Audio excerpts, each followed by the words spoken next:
Le rapport à la mère, couper le cordon ombilical si vous voulez. Bienvenue sur Un niveau de plus, je suis Marissé. Sur cette chaîne, je vous entretiens sur les peurs, comportements limitants mal adaptatifs qui freinent l'adulte ambitieux. Si ce type de sujet vous intéresse, je vous invite à vous abonner et de rester connecté. Pour l'épisode d'aujourd'hui, nous allons parler du lien à la mère, de comment s'émanciper du regard de la mère, de comment, couper le cordon ombilical. C'est un sujet qui m'est, venu à l'esprit en terminant justement la série sur, on va dire, l'analyse, du des liens de Didi Stone, la mannequin, franco-congolaise avec, ses parents et j'ai eu un commentaire, très intéressant. C'est une personne, qui m'a dit, je lis le commentaire simplement: «Bonjour madame, si vous avez eu des parents toxiques, laissez les autres faire leurs histoires et faites votre vie en priant Dieu». Bon, lorsque j'ai lu ce commentaire, ça m'a vraiment amusée. Déjà, j'ai eu, le commentaire en question a eu 4 j'aime. C'était très drôle. Donc si on compte les personnes qui n'ont pas commenté, les personnes qui n'ont même pas eu le commentaire, mais qui voulaient liker et cetera, c'est que vraiment ça pouvait faire l'unanimité, en fait, ce type de posture, que je n'ai qu'à me mêler de mes affaires et si j'ai eu des parents toxiques, bah, c'est de ma faute à moi. Hem, 2 choses l'une par rapport à ce commentaire. Premièrement, soit la personne, clairement n'a pas écouté la vidéo, donc du coup n'a pas compris ce que je voulais transmettre comme message ou encore même pire, malheureusement, elle ne comprend même pas l'objectif de la chaîne. Pourtant, je le répète à chaque fois au début de chaque vidéo, ça c'est la première chose. Ce que j'invite donc à la personne, de faire, c'est de réécouter les vidéos, de comprendre plus ou moins où je me situe, en fait, en termes de production de contenu. Et la deuxième raison, c'est que clairement, bah, la personne, ne comprend pas, alors là, vraiment pas du tout, ce que je produis comme, vidéo, comme contenu et donc dans ce sens, en fait, restons cordiales, chacune de son côté et passez votre chemin, tout simplement. Mais voilà quoi. Mais pour revenir sur, le fait d'avoir eu des parents toxiques, déjà le mot toxique, il faut savoir que sur YouTube, c'est un moteur de recherche et le mot qui est très en vogue actuellement, c'est toxique. Il y a toxique de toutes parts. Donc au-delà du fait que ce sont des sujets psychologiques et notamment par la performance du cerveau qui m'intéresse, mais il faut aussi que je m'adapte pour pouvoir être, référencée et donc utiliser, les mots comme toxique, narcissique et cetera, bah, c'est ce qui plus ou moins nous permet de nous hisser dans, on va dire les bonnes catégories pour se faire voir, voilà, si vous voulez.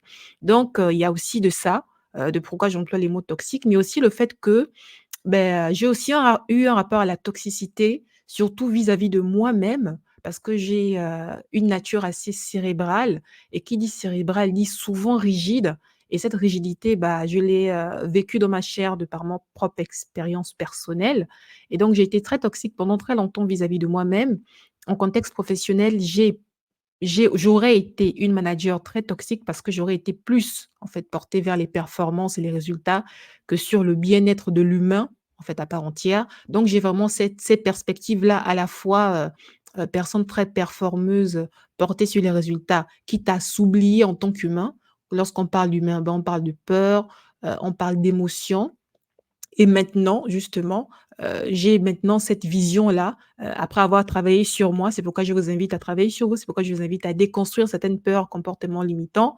Et beh, c'est vraiment pour créer cette autonomie-là et c'est vraiment après avoir travaillé sur moi que j'ai compris qu'en fait l'humain, c'est pas juste les performances. L'humain, c'est aussi l'émotionnel.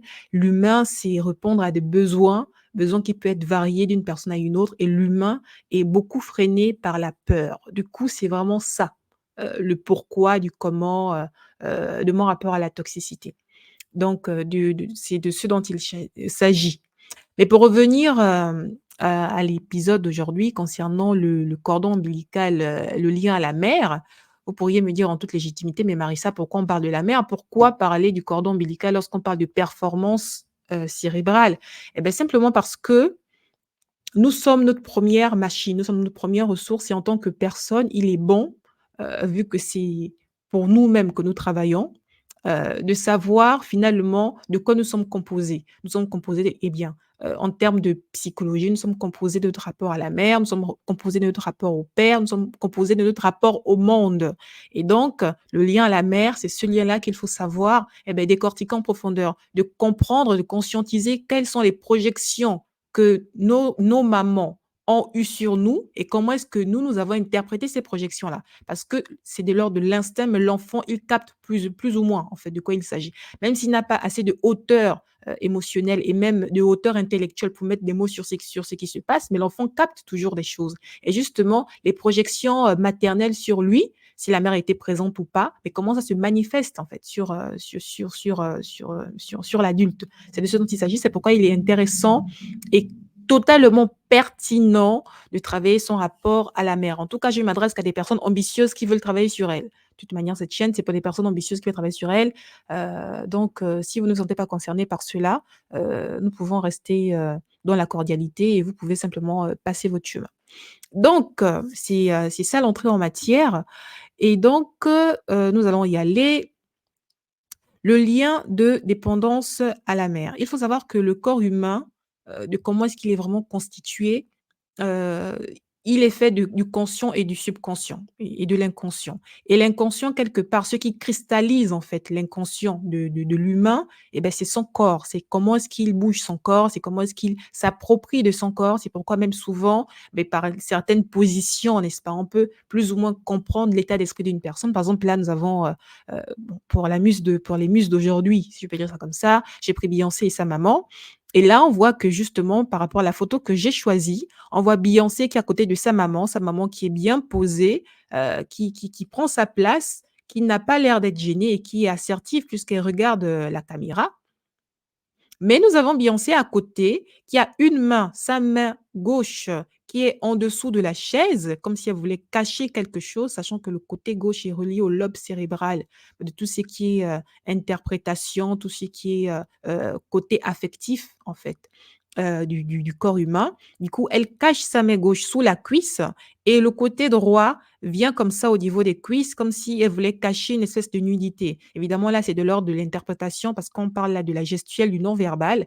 C'est l'interprétation que moi je fais. On voit bien que on va dire la mobilité et de comment est-ce qu'on gère notre corps humain, mais ça peut dégager beaucoup d'émotions, ça peut dégager beaucoup d'informations sur nous-mêmes. C'est pourquoi le corps humain, c'est la bibliothèque, est considérée comme la bibliothèque de l'inconscient. Et quel est notre premier rapport au corps? Comment est-ce qu'on a pris connaissance et conscience du corps? C'est par la mère. Parce que c'est la mère qui nous a poussés, si on a eu, une maman qui a accouché par voie basse et c'est la mère qui nous a portés pendant longtemps si on a eu, une accouchement par césarienne, je ne sais pas. C'est pourquoi justement il est conseillé, en tout cas pour les mamans, de faire du corps à corps lorsque l'enfant sort du corps, soit par voie basse ou bien par, méthode césarienne et cetera. Il est conseillé de faire un corps à corps entre l'enfant et la maman pour que l'enfant ne soit pas trop dépaysé puisqu'il sort du corps de la mère, donc il est plus ou moins habitué, n'est-ce pas, aux odeurs hormonales de la maman. Donc il est toujours conseillé d'un moment, pour ne pas trop perturber l'enfant, de laisser l'enfant reposer sur le corps de la mère pour qu'il s'enivre comme ça, n'est-ce pas, de l'odeur de la maman et après qu'il puisse, rentrer pleinement, dans sa vie d'être humain. Donc c'est vraiment pour comprendre que la notion du corps humain, la notion à sa propre corps, c'est vraiment lié, en fait, à notre lien à la maman et c'est pourquoi la maman est considérée comme l'être qui doit nous apprendre à gérer nos émotions. C'est l'être qui doit nous apprendre, à gérer l'inconfort, qui doit nous apprendre la propreté. C'est l'être, je ne sais pas, qui doit nous apprendre, en fait, à grandir de façon sécurisante et malheureusement, si ce lien, pour plusieurs raisons, parce que la maman est morte, parce que la maman était malade, parce que la maman était super occupée, très ambitieuse, parce que la maman, voilà ce que vous voulez. Parce que ce lien n'a pas été très sain l'enfant malheureusement en grandissant peut développer des mécanismes de compensation, notamment des compensations en recherchant tout le temps la validation à l'extérieur, des compensations en se réfugiant dans la nourriture, donc des personnes qui deviennent, très accro à la nourriture ou bien d'autres formes de dépendance aux drogues et cetera. Du coup, sans vouloir forcément jouer, la super psychologue, mais on peut voir vraiment ce genre de corrélation-là entre le lien à la maman et comment, n'est-ce pas, on a conscience de notre propre corps, comment on a conscience de notre propre nature humaine et comment est-ce qu'on voit les autres? Comment est-ce qu'on perçoit les autres et quelle est la place, n'est-ce pas, que nous pouvons faire au milieu des autres? C'est pourquoi il est important et intéressant de travailler, bah, ça en rapport à la maman, de conscientiser surtout, c'est surtout conscientiser, c'est déjà la première étape, c'est déjà la première chose la plus intéressante, c'est de conscientiser son rapport à la maman et de comprendre tout cela. Et je peux vous donner l'exemple, n'est-ce pas, par exemple, de Moulay, Tabouré. C'est qui Moulay Tabouré? Bah, c'est le CEO de Africrea, pour ceux qui connaissent. Actuellement, maintenant, je vais dire, c'est Anka et c'est, qu'est-ce que Africrea? Africrea, c'est l'une des premières boutiques de e-commerce en Afrique. C'est-à-dire que vous êtes ici en Europe, vous êtes à Berlin, à Paris, à Vienne, ou je sais pas moi, au Luxembourg. Vous voulez vous procurer des créations africaines, eh bien, vous pouvez passer par la plateforme Africria pour vous procurer des créations chez des créateurs africains, rien que par du cliquou-cliquou. Du coup, c'est très intéressant. Donc, du coup, c'est une plateforme de e-commerce qui a levé, depuis sa création, près de 12 millions d'euros. Donc, du coup, Moulay Tabouré, c'est pas n'importe qui. Pourtant, Moulay Tabouré a confié, lors d'un épisode de podcast qu'il a co-créé et qu'il co-anime, il a confié que, au bout d'un moment, pour pouvoir scaler davantage son business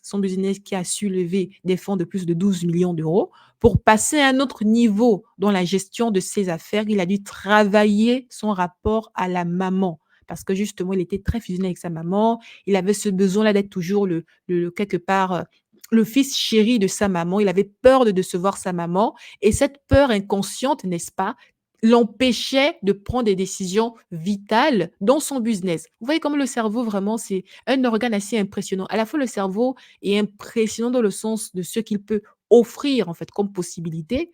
Actuellement, nous ne connaissons que 5 des capacités du cerveau, mais en même temps, le cerveau est tellement archaïque que comme ça, le lien que nous avons avec notre maman peut carrément se contaminer au lien que nous avons avec notre business, au lien que nous avons avec nos collègues et même au lien que nous avons aussi avec nos enfants. Vous voyez, c'est vraiment pourquoi c'est intéressant de comprendre tout cela. Et donc, pour revenir à l'histoire de Moulay Tabouré, c'est qu'il a dû conscientiser son rapport à la mère. Il a dû volontairement changer l'image qu'il avait aux yeux de sa mère en la décevant, quelque part, sans forcément lui faire du mal, mais vraiment en modifiant la posture qu'il avait vis-à-vis de sa mère pour ne plus être ce fils chéri, ce fils parfait, ce fils qui coche toutes les cases, ce fils qui sait faire exactement ce qu'on attend de lui. Non, il a eu besoin vraiment de casser vraiment ce schéma-là pour monter. Il a eu besoin de casser ce schéma dans sa sphère privée, dans sa relation à sa maman, pour monter d'un cran dans son business Africria. C'est pour vous dire que, si j'aborde des sujets, c'est pas juste, parce que ça me plaît et que j'aime bien jouer l'intello, mais c'est aussi un peu de ça, mais c'est vraiment parce qu'il y a des corrélations concrètes et directes sur notre rapport au monde et notre rapport à l'ambition.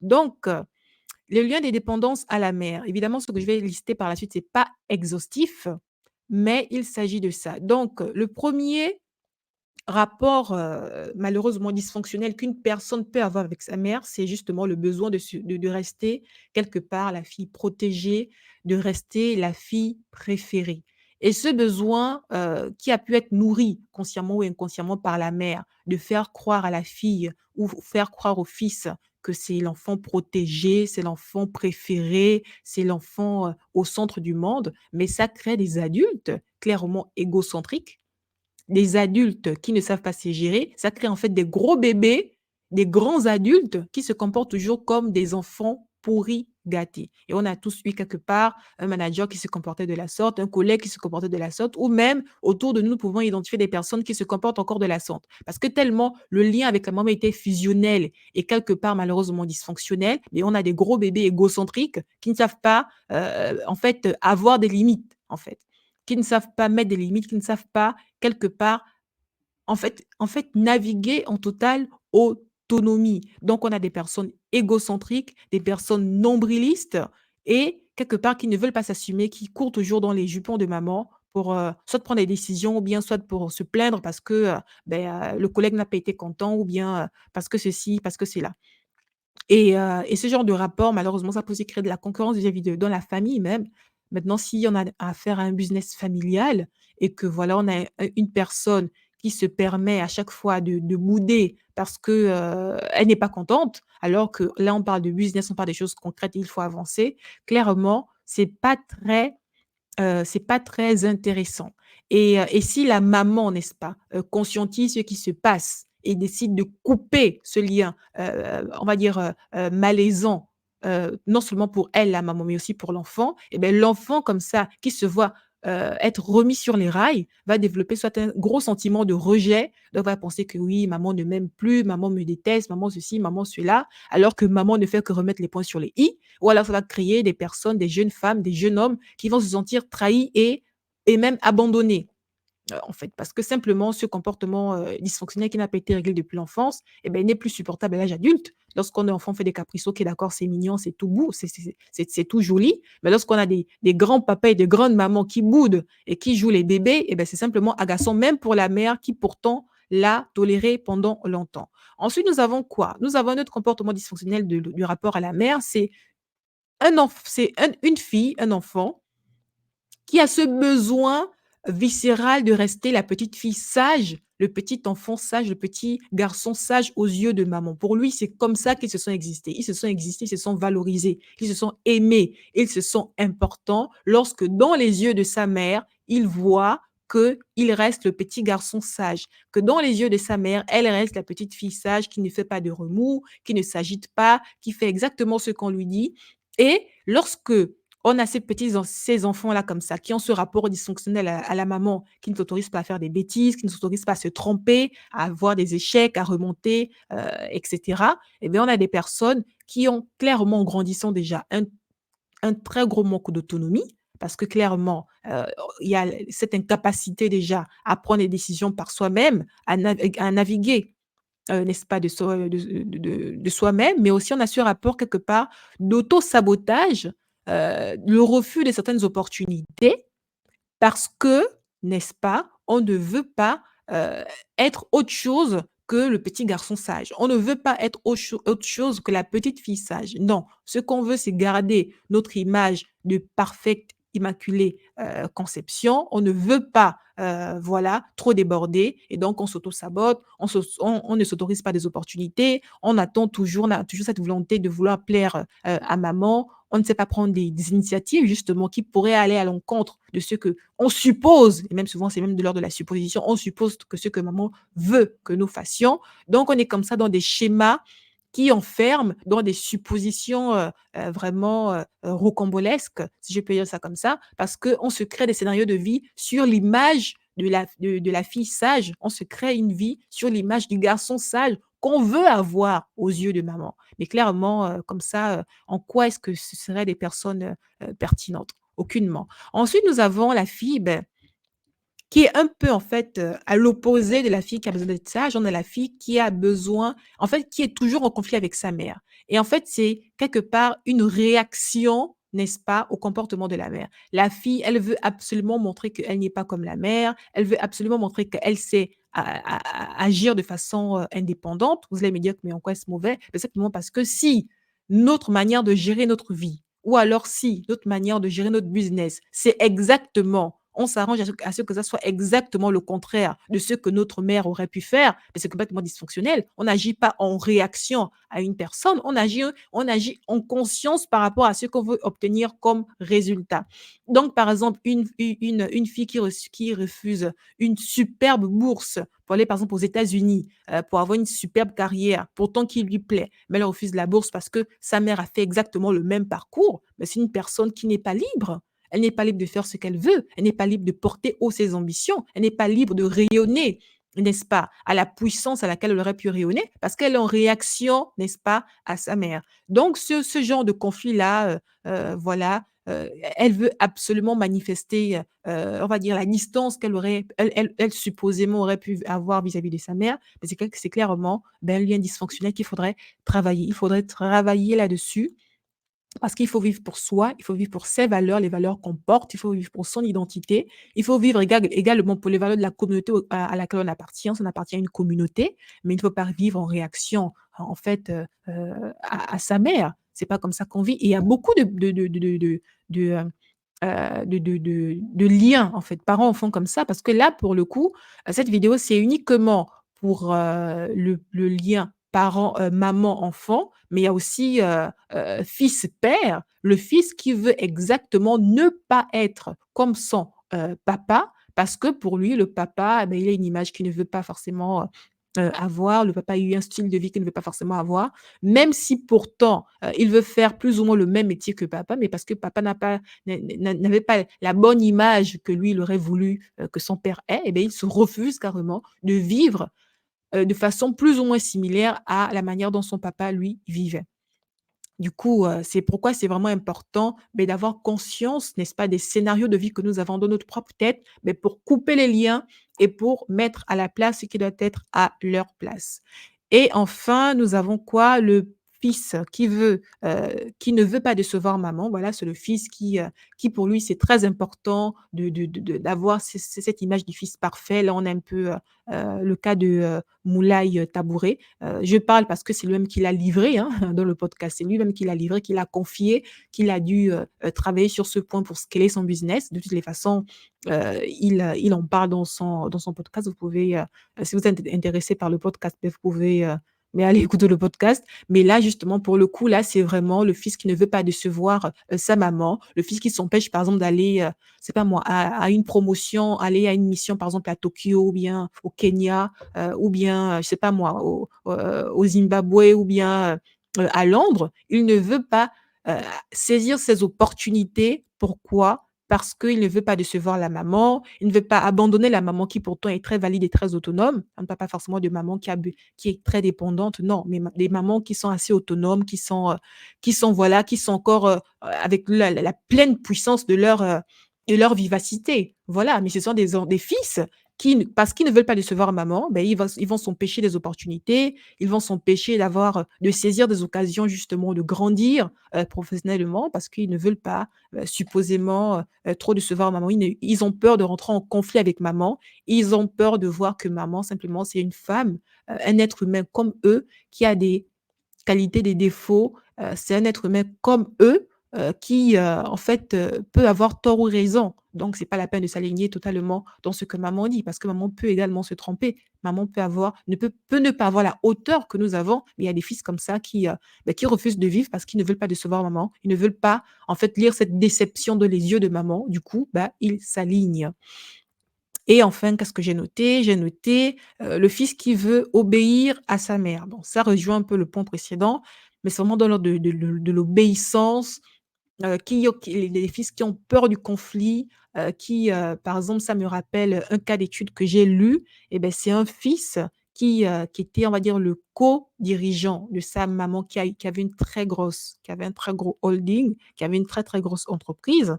Et ben, en fait, parce que le fils ne voulait pas désobéir à la mère, lorsque la mère avait une vision, ben il ne savait pas jouer, le fils, le rôle d'associé. Parce qu'un associé, c'est pas forcément dire oui, en fait, à tout ce que dit l'associé chef. Non, c'est savoir nuancer, c'est savoir apporter, d'autres, cas d'affaires et cetera. Mais lui, en fait, il ne savait pas dire non à sa mère, alors que sa mère était d'une autre époque.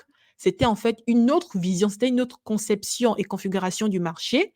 Donc du coup, sa maman était habituée en fait à ce genre de dynamique, ancienne du marché. Mais lui, jeune qu'il était, il avait le regard nouveau sur le marché. Mais parce il ne voulait pas en fait aller à l'encontre de ce que sa maman disait, eh ben, il suivait exactement ce qu'elle proposait et le business s'est cassé la gueule, pour parler vraiment de façon, crash. C'est vraiment pour vous dire que, heu, la notion d'obéissance, désobéissance aux parents, il ne s'agit pas forcément de le faire de façon, revendicative ou bien, rebelle. Non, juste comprendre que lorsqu'on est adulte, on a en face de nous en tant que ce sont nos parents, certes, on a ce devoir de respect, surtout nous qui avons par exemple une éducation chrétienne, une éducation, africaine très respectueuse des parents. Oui, ce sont nos parents, on doit les respecter, mais c'est pas pour autant on doit forcément dire oui à tout ce qu'ils disent. On peut leur dire non, évidemment avec la forme, avec la politesse qu'il va, mais on peut dire non aux parents. Il faut juste savoir amener le sujet. Évidemment, c'est très douloureux, ça peut être très compliqué et même souvent on peut avoir